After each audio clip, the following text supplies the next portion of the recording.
Assalamualaikum warahmatullahi wabarakatuh. Masih bersama channel Pukul 3 Pagi. Kali ini kita akan menceritakan sebuah kisah mistis yang berjudul Rumah Makan Gaib Alas Roban, yang ditulis oleh @lakon story. Dan sebelum kita masuk ke dalam ceritanya, buat kalian yang belum subscribe channel ini, tekan tombol subscribe-nya terlebih dahulu dan tekan tombol notifikasinya agar kalian tidak ketinggalan cerita terbaru dari Pukul 3 Pagi. Tidak usah berlama-lama, mari kita masuk ke dalam ceritanya. Semua nama, tempat, dan waktu dalam cerita ini disamarkan.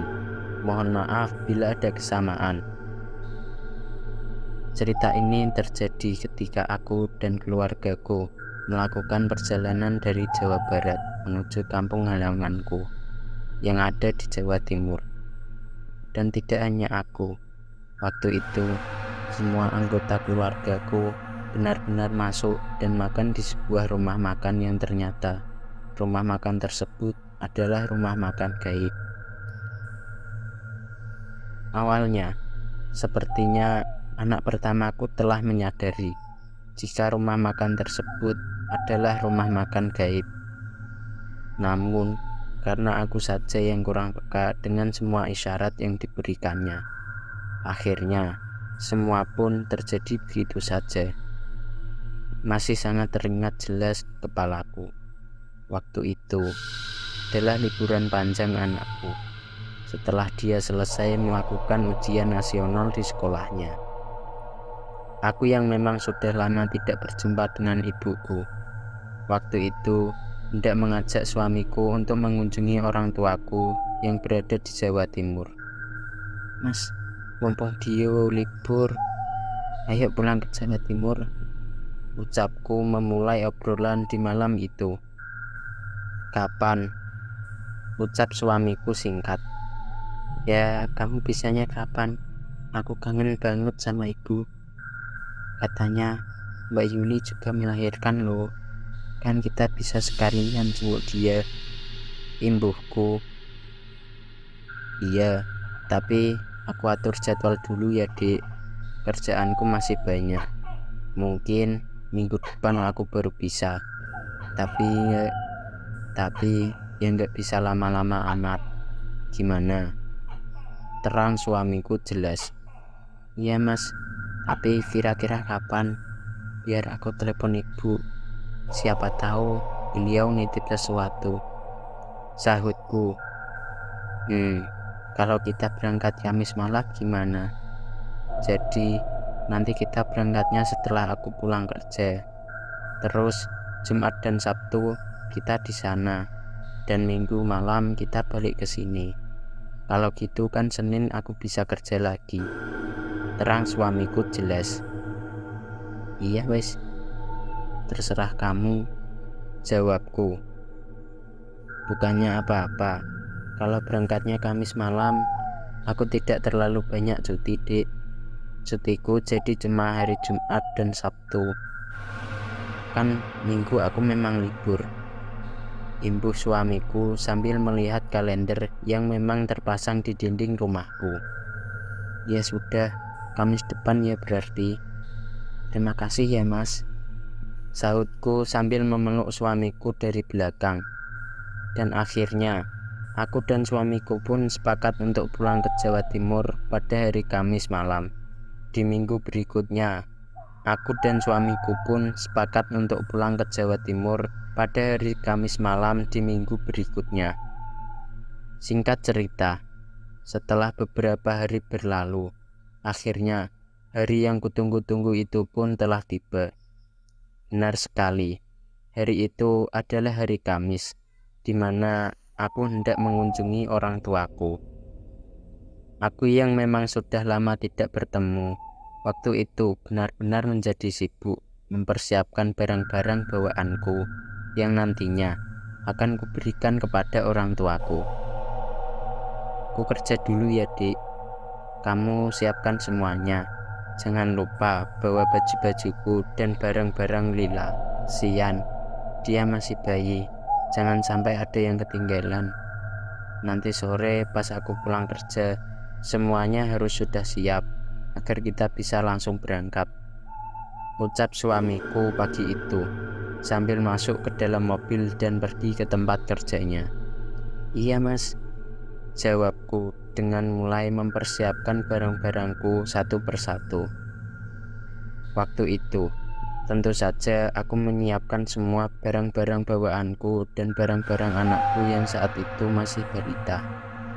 Dan tidak hanya itu, oleh-oleh buat orang tuaku yang memang sudah kusiapkan sebelumnya pun saat itu tidak lupa juga kutata rapi agar ketika suamiku pulang nanti, aku bisa langsung segera pergi. Hingga akhirnya, sore hari pun tiba. Sore itu, sekitar pukul 5 sore, suamiku pun pulang dari tempat kerjanya dan seketika memasukkan barang-barang yang memang sudah kupersiapkan sejak tadi pagi. Mas, biar aku saja yang masukin semua barang-barangnya ke dalam mobil. Kamu makan dulu dan istirahat. Nanti habis maghrib saja kita berangkat. Kamu biar nggak terlalu capek. Nanti kamu nyetir jauh loh, ucapku. Sudah, nggak apa-apa dik. Kamu urusin saja baju Lila. Mudah-mudahan dia nanti nggak rewel ya dik, sahut suamiku dengan terus memasukkan semua barang-barang bawaannya satu persatu. Dan singkat cerita, setelah semua barang bawaanku sudah masuk ke dalam mobil, aku dan suamiku pun berangkat menuju rumah orang tuaku. Sekitar pukul 6 waktu Indonesia Barat. Sepanjang perjalanan, tentu saja waktu kuhabiskan dengan mengobrol bersama suami. Hal itu memang sengaja kulakukan, karena selain agar suamiku tidak cepat mengantuk, malam itu keadaan jalan benar-benar sangatlah sepi. Dan tanpa terasa, waktu pun berlalu begitu saja. Pinggir jalanan yang awalnya masih terlihat padat dengan pemukiman penduduk, malam itu perlahan mulai sepi dengan tidak adanya rumah yang terlihat berdiri. Hingga akhirnya, setelah beberapa jam kemudian, malam itu pun aku sampai di kawasan hutan yang jauh dari keramaian. Malam itu, waktu di ponselku menunjukkan pukul 12.45 dini hari. Keadaan jalan yang sepi, ditambah dengan tidak ada satupun lampu yang terlihat menerangi, membuat saat-saat itu rasanya tidak akan pernah bisa kulupakan hingga saat ini. Mas, hati-hati ya, ucapku sambil melihat ke arah kanan dan kiri yang di situ. Yang kulihat hanyalah pepohonan rimbun yang berjejer dengan rapi. Namun untungnya, setelah beberapa saat berjalan, malam itu aku tiba-tiba melihat dari kejauhan ada sebuah cahaya kuning kecil yang ketika kami semakin mendekatinya, ternyata sumber lampu redup tersebut adalah sebuah rumah makan yang sepertinya satu-satunya rumah makan yang ada di kawasan hutan tersebut. Mengetahui hal itu, suamiku yang sebelumnya diam, malam itu tiba-tiba mengajakku untuk mampir ke rumah makan tersebut. Karena aku pun tahu, suamiku sejak pulang kerja tadi masih belum makan sama sekali. Kita makan dulu ya dik, aku lapar nih, ucap suamiku tiba-tiba dengan mulai meminggirkan mobilnya dan berhenti tepat di depan rumah makan tersebut. Dan setelah mobil berhenti di depan rumah makan tersebut, akhirnya aku dan keluargaku pun turun dari kendaraan dan mulai melangkahkan kaki masuk ke dalam rumah makan. Waktu itu memang ada beberapa pembeli yang terlihat duduk di kursi-kursi yang telah disediakan. Namun anehnya, waktu itu aku memang sempat sedikit bertanya-tanya karena meskipun banyak pembeli, tetapi aku sama sekali tidak melihat adanya kendaraan yang terparkir di depan rumah makan tersebut selain kendaraan milikku. Padahal nyatanya, perlu kalian tahu, rumah makan tersebut berada di tengah-tengah hutan yang letaknya lumayan jauh dari pemukiman. Semua pembeli ini kesini naik apa ya? Kok nggak ada motor atau mobil sih? Yang ada cuma mobilku. Masa mereka kesini jalan kaki? Kan di sini gak ada rumah, pikirku dalam hati sambil berjalan masuk ke dalam rumah makan tersebut. Namun anehnya, belum selesai aku memikirkan semua itu, tiba-tiba aku dikagetkan dengan anak pertamaku yang saat itu tiba-tiba menarik bajuku. Nah, teriak dia. Ada apa, nak? Sahutku sambil menoleh ke arah anakku yang saat itu berdiri tepat di sampingku. Aku gak mau makan, ucap Dio. Mendengar hal itu, tentu saja aku pun seketika terkejut dan sedikit emosi, karena waktu itu aku pun tahu jika dia juga belum makan sejak dari tadi. Loh, kamu kok gak mau? Udah, kamu harus makan. Soalnya nanti gak ada rumah makan lagi. Rumah nenek masih jauh, jangan bandel, ucapku sambil sesekali menoleh ke arah suamiku yang saat itu masih terlihat sibuk memilih menu makanan. Kamu makan apa, Dik? Ucap suamiku. Ayam goreng saja, Mas. Oh iya, ngisi dia gak mau makan katanya, imbuhku. Mendengar ucapanku, suamiku yang sebelumnya sibuk memilih menu makanan pun waktu itu tiba-tiba berjalan menghampiri Dio dan mencoba membujuk Dio agar dia mau makan di tempat tersebut. Dio, kalau kamu nggak makan, besok kamu pasti sakit. Kalau sakit, kamu nggak bisa main sama Yuna. Katanya mau main sama Yuna. Kalau kamu mau makan, besok bapak belikan mainan di rumah nenek, rayu suamiku. Namun anehnya, bukannya menurut, malam itu anakku malah terlihat diam sambil sama sekali tidak menjawab pertanyaan dari suamiku. Kok tumben dia jadi pendiam? Kan biasanya dia rewel dan suka banget ngomong, pikirku dalam hati. Kamu kenapa sih, nak? Sahutku. Dan lagi-lagi, bukannya menjawab, dia malah terlihat diam sambil berlindung di belakang tubuhku dengan tangannya yang juga meremas rok panjangku. Mau makan apa? Ucap ibu-ibu tua pemilik rumah makan tersebut. Di sela-sela aku dan suamiku yang masih harus membujuk Dio. Anu bu, ayam goreng 2 porsi dan teh hangatnya 2. Oh iya, nambah 1 porsi lagi ayamnya, tapi dibungkus saja. Sepertinya anak saya lagi gak mau makan, terang suamiku sambil mendekati ibu-ibu tua pemilik warung tersebut. Dan anehnya, bukannya melayani dengan penuh ramah, waktu itu ibu-ibu tua pemilik rumah makan tersebut malah terlihat datar dan tidak sekalipun tersenyum terhadapku. Pemilik rumah makan tersebut seorang ibu-ibu tua. Kalau saya taksir, beliau berusia 60 tahunan. Kulitnya sawo matang dengan keriput yang terdapat di seluruh wajahnya. Dan tidak hanya itu, wajah ibu-ibu tersebut benar-benar datar dan dingin.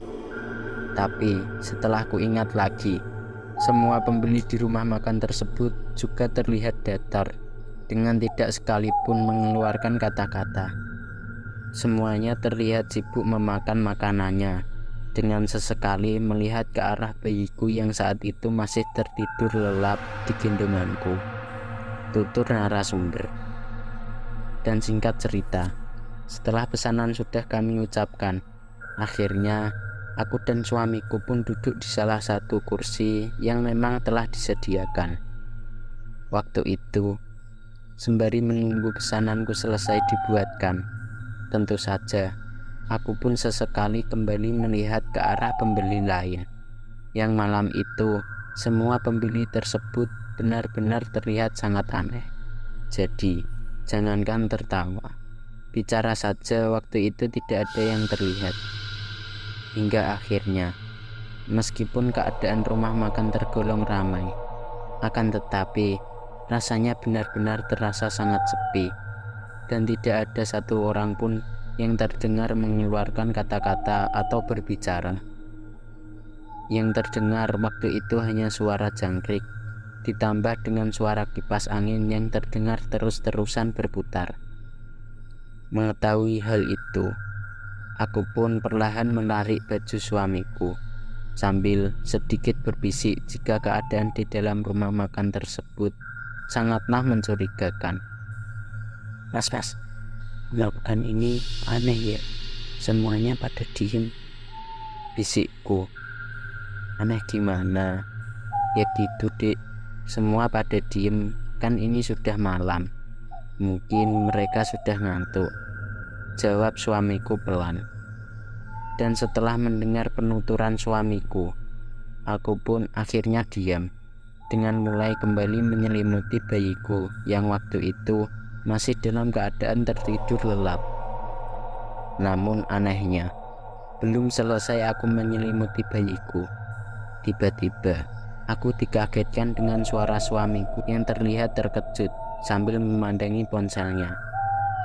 Loh Dit, masa ini sudah jam 5 pagi sih? Ucap suamiku sambil menunjukkan ponselnya ke arahku. Hah, yang bener, sahutku sambil ikut membuka ponselku. Dan setelah ponselku hidupkan, malam itu aku benar-benar sangat terkejut. Karena malam itu waktu di ponselku benar-benar sudah menunjukkan pukul 5 pagi. Loh, kok sudah jam 5 sih? Perasaan tadi masuk rumah makan ini masih tengah malam deh, ucapku sambil terus mengotak-atik ponselku. Namun anehnya, belum selesai aku dengan kebingunganku terhadap semua itu, tiba-tiba ibu-ibu pemilik warung itu pun datang menghampiriku dengan membawakan makanan yang memang sudah lama kami tunggu-tunggu.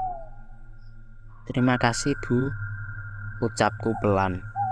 Dan lagi-lagi, waktu itu ibu-ibu pemilik warung tersebut hanya diam dengan tidak sekalipun menjawab ucapanku. Mengetahui hal itu, aku pun mencoba tidak lagi memperdulikannya dan mulai mengajak suamiku untuk memakan makanan yang ada. Udah Mas, jangan dipikir dulu, mungkin jam di ponsel yang konslet, kamu makan dulu ya, ucapku sambil perlahan memberikan piring yang ada di depanku. Iyalah, makan dulu ah, jawab suamiku singkat. Tapi anehnya, ketika aku makan makanan yang memang sudah kupesan, aku kembali terkejut bukan main. Karena ternyata masakan yang ada di rumah makan tersebut rasanya sangatlah enak luar biasa. Merasakan hal itu, aku pun terus saja melahap makananku dengan sesekali terheran-heran dengan semua keadaan yang ada di sana. Masakannya enak banget, pantesan rumah makan ini ramai, pikirku dalam hati sambil mengarahkan pandanganku ke arah anak pertamaku. Dio, makan ya nak, enak loh. Sudah dek, Dio sudah kupesankan dibungkus, nanti di mobil suapin saja dia. Kayaknya dia capek perjalanan tadi, sahut suamiku. Namun anehnya, belum selesai aku menghabiskan makananku, tiba-tiba bayi kecilku terbangun dari tidurnya dan seketika menangis begitu saja. Dan tidak hanya itu, tangisan bayiku waktu itu juga tiba-tiba histeris dengan aku yang sama sekali tidak tahu apa penyebabnya. Mengetahui hal itu, tentu saja aku pun seketika menenangkannya sambil berdiri dan mulai menggoyang-goyangkan tubuhnya.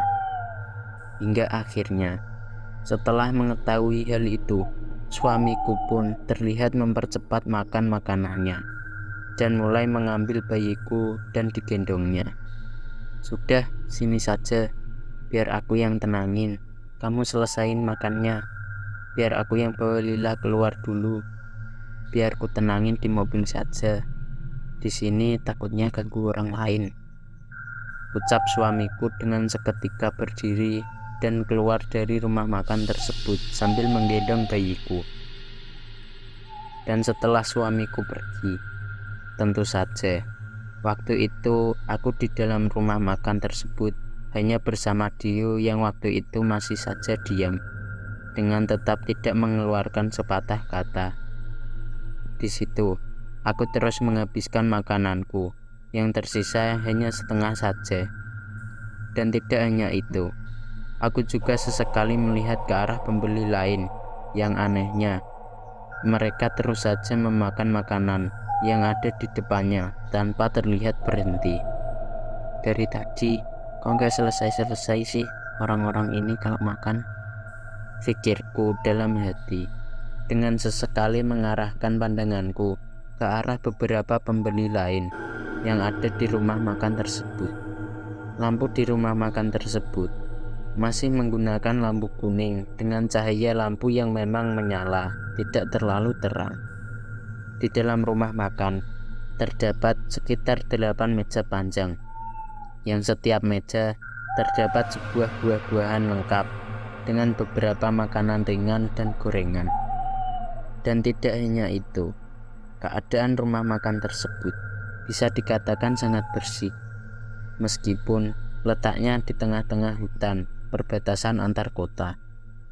Hingga akhirnya, setelah aku memandangi bagian dalam rumah makan tersebut sambil mengunyah makananku, tiba-tiba pandanganku teralihkan dengan adanya kalender yang saat itu masih menunjukkan tahun 2000, yang tandanya kalender tersebut tertinggal 10 tahun yang lalu. Kalendernya kok masih tahun 2000 sih? Apa memang sengaja nggak diganti ya? Pikirku. Dan anehnya, sebelum selesai aku memikirkan semua itu, aku pun tiba-tiba kembali dikagetkan dengan tarian anak pertamaku, yang saat itu terlihat kembali menarik bajuku. "Ma, ayo pergi," rintih anakku. "Mama belum selesai makan, kok ngajak pergi?" sahutku. Dan tanpa menjawab perkataanku, tiba-tiba anakku terlihat berdiri dan pergi keluar sambil sedikit berlari, seperti anak yang sedang ketakutan. Mengetahui hal itu, aku pun mencoba bersikap biasa saja, karena aku pikir dia waktu itu sedang menuju ke arah mobil yang kutahu. Di situ masih ada suamiku yang sedang menenangkan bayi kecilku. Dan singkat cerita, setelah aku selesai menghabiskan semua makananku, aku pun seketika menuju ke arah kasir rumah makan tersebut, sambil kembali melihat ke arah beberapa pembeli yang lain, masih saja terus memakan makanannya. Sesampainya di kasir, tentu saja aku pun menanyakan harga dari semua makanan yang sudah aku pesan sebelumnya. "Berapa semuanya, Bu?" "Lalapan ayamnya 3, 2 dimakan di sini dan 1 dibungkus. Minumnya 2 dan kerupuknya saya tadi ambil 5 biji," ucapku jelas. 15.000, ucap ibu-ibu tersebut singkat, sambil menyerahkan bungkusan ayam goreng yang memang sudah kupesan sebelumnya tersebut.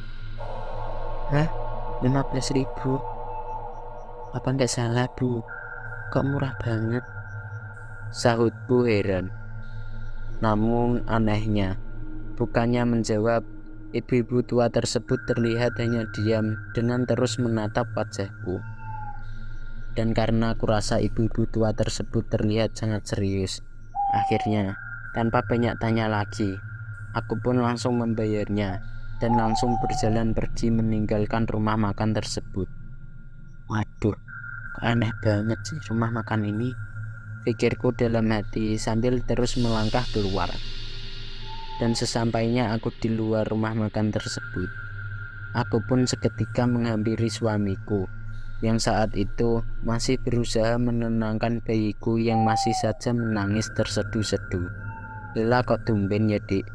Dia nangis terus loh, gak diem sama sekali," ucap suamiku. "Iya ya Mas, kenapa ya?" sahutku dengan tanganku yang mengambil bayiku dari gendongan suamiku. Namun anehnya, belum selesai aku kebingungan dengan keadaan bayiku, Dio yang sebelumnya hanya diam, waktu itu tiba-tiba menangis terseduh-seduh, sembari mengajak aku dan suamiku untuk segera pergi dari tempat tersebut. "Nah, Pak, ayo pergi," ucap Dio. "Kenapa kamu masih nangis? Kamu sudah besar loh, sudah kelas 6 SD, kok masih nangis?" sahut suamiku. "Ayo pergi Pak, cepetan, aku takut," rintih Dio. Dan karena kami rasa malam itu anakku sedang melihat sesuatu, akhirnya suamiku pun bergegas menjalankan mobilnya, dan kami pun pergi meninggalkan rumah makan tersebut. Sepanjang perjalanan, setelah dari rumah makan tersebut, bukannya diam, bayiku benar-benar seolah tidak bisa berhenti menangis. Dan tidak hanya itu, Dio yang biasanya jarang sekali menangis, waktu itu tiba-tiba juga ikut menangis histeris. Mengetahui hal itu, tentu saja aku dan suamiku pun kebingungan dan mulai cemas dengan keadaan yang sudah semakin mengkhawatirkan. "Bagaimana kalau kita cari rumah sakit saja sebentar? Kita periksakan anak-anak kita, Mas. Aku takut mereka kenapa-napa," ucapku. "Iya wis, sepertinya sebentar lagi pagi. Nanti kalau sudah pagi kita cari rumah sakit. Ini jam berapa, Ide?" sahut suamiku. Namun anehnya, ketika aku membuka ponselku untuk melihat waktu, malam itu aku kembali terkejut bukan main. Karena saat itu jam di ponselku masih menunjukkan pukul 1.30 dini hari. Padahal nyatanya aku masih ingat dengan sangat jelas, ketika aku masih di rumah makan tadi, jam ponselku sudah menunjukkan pukul 5 pagi.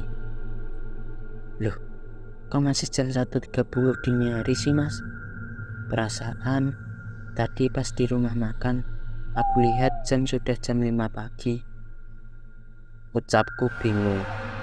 Mendengar hal itu, suamiku pun seketika menghentikan laju mobilnya dan mulai membuka ponselnya untuk memastikan bahwa apa yang aku katakan tersebut memang benar adanya. "Loh, kok jadi masih jam 1.30 sih?"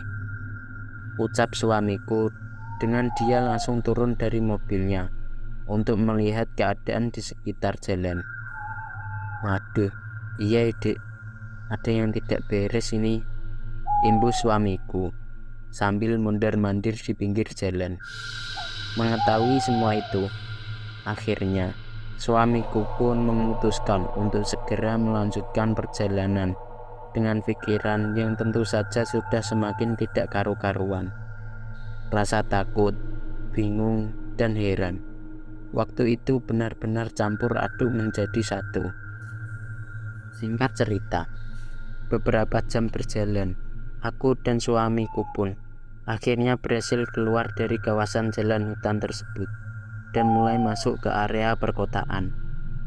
Di situ, kami sengaja berhenti sejenak sambil kembali memikirkan kejadian yang sudah kami alami.